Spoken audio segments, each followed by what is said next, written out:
जय भीम, जय भारत, जय संविधान। एडवोकेट कप्तान सिंह साहब जी हमारे साथ में मौजूद हैं और बहुत ही वरिष्ठ वकील हैं। मैं बात करूंगा सर बाबा साहेब के विषय में कुछ जानकारी दे रहे, खास कि दूरदर्शी थे बाबा साहेब। यहाँ से शुरुआत करते हैं। साथियों, क्या आप बता रहे थे? साथियों, जय भीम संसार ट्यूब चैनल को मेरा क्रांतिकारी जय भीम। साथियों, जब बाबा साहब ने अपने अध्ययन के और भारत देश के दलित गरीबों की हालत को ठीक तरह से जान लिया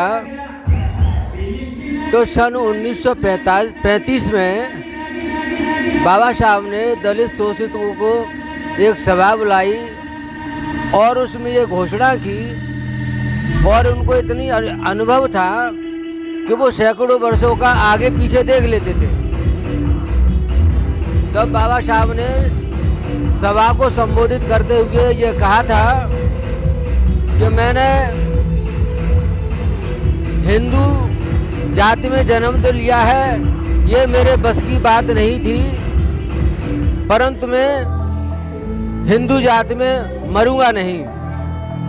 तो ये घोषणा बाबा साहब ने 1935 में की थी और ये ठीक 20 साल बाद 1956 में जब बाबा साहब ने महाराष्ट्र में एक आंदोलन किया था, सभा को संबोधित करते हुए लाखों लोगों के साथ बौद्ध धर्म स्वीकार कर लिया था, और वहाँ पर ये 20 साल पहले की बात उस समय सत्य साबित हो गई।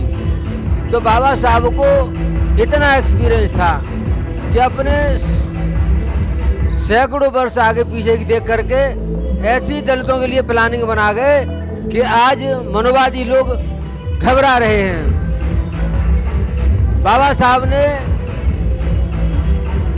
इतना ही नहीं, जब मनोवादियों के पास इतना न विवेक था न इतने अनुभव थे कि भारत देश को चलाना कैसे है, नियम कैसे हैं, ऐसे समय पर बाबा साहब ने सेंट्रल बैंक, रिजर्व बैंक, अन्य बैंकों का गठन किया जिससे आर्थिक स्थिति भारत की मजबूत बने। इसी के साथ जय भीम, नमो बुद्धाय।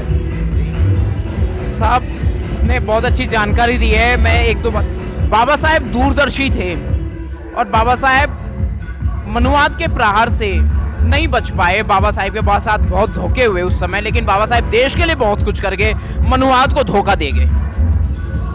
बाबा साहब जब ये अच्छी तरह से जान लिया था कि मेरा समाज आज बहुत कम मात्रा में समझदार है, पढ़ा लिखा कम है, आर्थिक स्थिति उनकी ठीक नहीं है, तो संविधान में महत्वपूर्ण अधिकार दे गए, वोटिंग का अधिकार, कि इसके आधार पर चाहे वो पढ़ा लिखा हो, चाहे शिक्षित हो, चाहे किसी भी जाति का हो, इससे आप सरकार बदल करके अपने शासन को लाकर अपने अनुसार नियम बदल सकते हैं, जिससे दलित शोषित सभी लोग गरीब खुशहाल जीवन जी सकें। और मनवादियों के लिए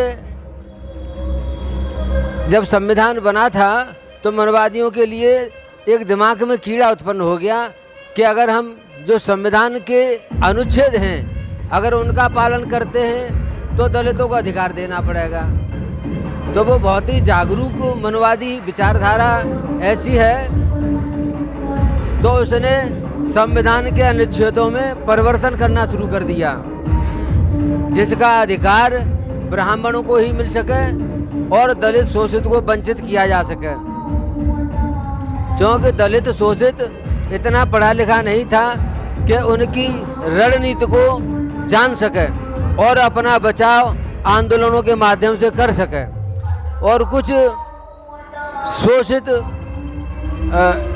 भयभीत भी रहते थे, जो जागरूक थे उनको ताकत नहीं मिल पाती थी, लेकिन धीरे धीरे बाबा साहब के मिशन को आगे बढ़ाते रहे और आज ऐसी दशा मनवादियों की हो गई है कि सिर्फ बाबा साहब के नाम से ही इन लोगों के दिमाग में जो भूत बैठा था वो इनको परेशान करता रहता है कि बाबा साहब का इतिहास कैसे ख़त्म किया जा सके।